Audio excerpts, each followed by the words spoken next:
What's up, that devil 3 A-holes media, back from a hiatus. But anyway, we're gonna get right into this. I did not want this movie, Han Solo, or Solo, a Star Wars story. Okay, I wasn't gonna watch it, but I felt like since Chewie was there, but the Falcon was there, I was gonna go ahead and, check it out. Uh, I don't like the actor that they picked to play Han Solo. I don't like him. Right? I don't mind the rest of the film. I don't mind the Lando Calrissian uh, being recasted as a young Lando by Donald Glover. I don't mind the effects, except for the four-armed guy or whatever the hell he is at the beginning. He's the pilot that Han replaces. I like the smuggling aspect and how you get to know how Chewbacca meets Han and how you see how he knew Wookiee or whatever the hell the language is called. Um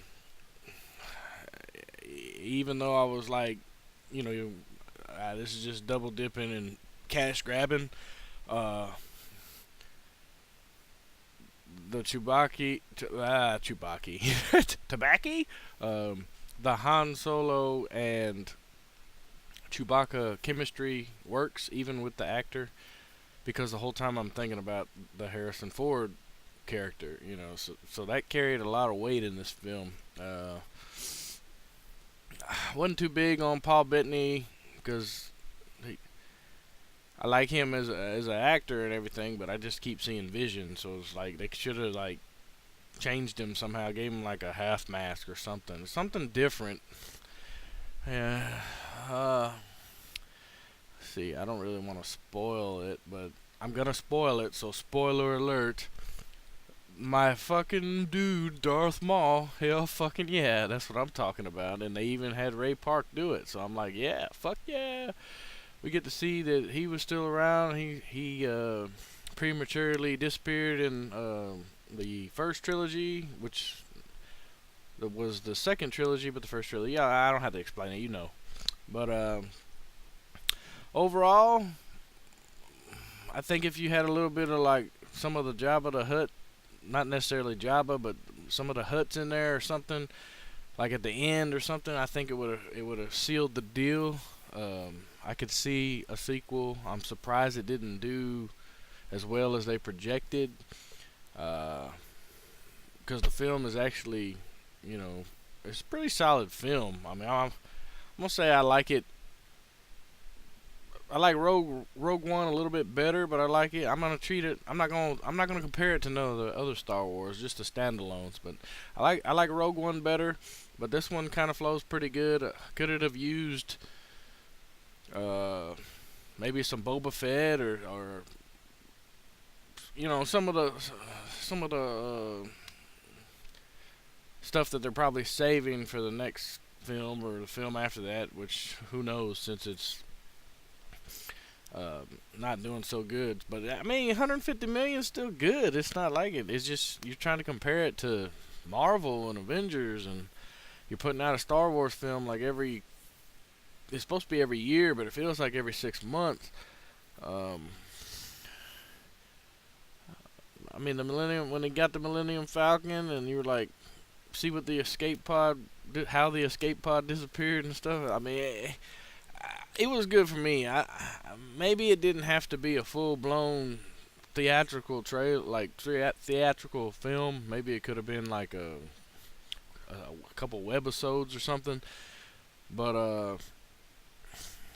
I mean, I don't get tired of seeing the Falcon. I don't get tired of seeing Chewbacca. So maybe they should have played on that a little bit more. Um, wrote some more, but it was cool when they threw him down there, like throw him to the monster, and then he gets down there and he's like, "It's Chewbacca." Like, then they starved him for however many days, and they're thinking he's gonna eat Han. That was pretty good. Like, it wasn't like so dark, but it wasn't light. It wasn't as dark as Last Jedi, but it wasn't as lighthearted as like the Phantom Menace. I think it was okay. Like,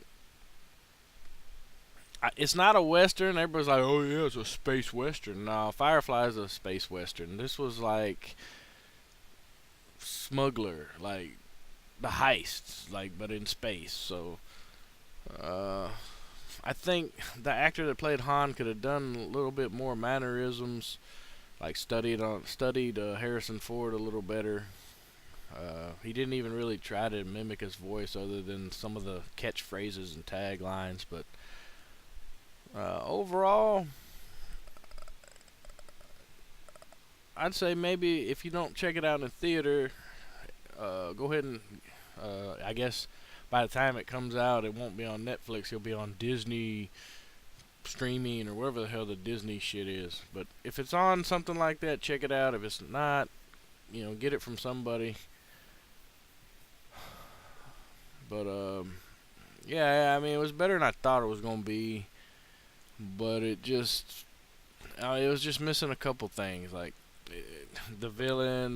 Like all these, we're having the same villain. Like they're an evil guy that'll kill people. Like I want a villain that is like the Emperor, where he's fucking shit up. So, but when you seen Darth Maul, you're like, yeah, okay. The second one will definitely be a lot better. Um, but I don't know. I don't know if they want to go too far deep, too deep into the Star Wars Jedi versus Sith kind of deal, or if they want to keep it like a smuggler kind of film. Um, but yeah, it wasn't terrible. It wasn't a turd. It was just uh, it wasn't diarrhea. It was a floating turd. How about that? Oh, it turned out better than I thought. That's it. So that Devil 3 Ales media, go check it out if you can. If not, find an alternate way to watch it. It's worth watching. It's just not worth bragging about. Or if you're gonna watch like all the Star Wars films back to back, it's worth throwing it in there. Um, the music, they brought back some of the old music, things like that. It tried to appease the fans, but at the same time, it's trying to gain new audiences. So that's it. If it was like a out of 5, I give it a 3 out of 5. So that's it. That Devil 3 holds me.